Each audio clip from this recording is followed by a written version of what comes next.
Le Congo est le 6e pays le plus endetté de l'Afrique subsaharienne en 2016. Selon les statistiques de la Banque mondiale et du Fonds monétaire international, la dette publique du pays est estimée à 4,644 milliards de francs CFA. Jusqu'au 31 mars dernier, le gouvernement quant à lui estimait la dette à 2,785 milliards. Pour le gouvernement congolais, la hausse de la dette publique a permis de réaliser des projets de développement. Cet endettement-là est vertueux.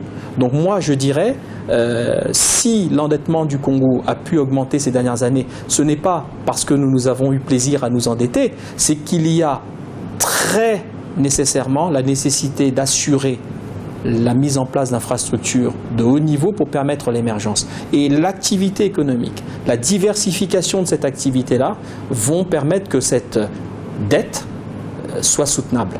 Lors de la présentation du programme d'action du gouvernement à l'Assemblée nationale, le Premier ministre Clément Mwamba affirmait qu'en 2015, les revenus pétroliers ont chuté de 65% et les recettes publiques d'environ 43%.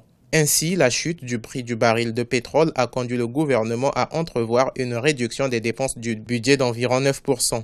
L'augmentation de la dette du Congo pourrait avoir des conséquences néfastes. Cependant, les économistes ont quelques pistes de solutions. La mise en place d'un programme d'urgence qui comprendrait des réformes visant à réduire de façon significative les dépenses publiques et à accroître les recettes budgétaires, les recettes fiscales et douanières. Deuxième moyen, à terme, c'est de mettre en place un budget structurel.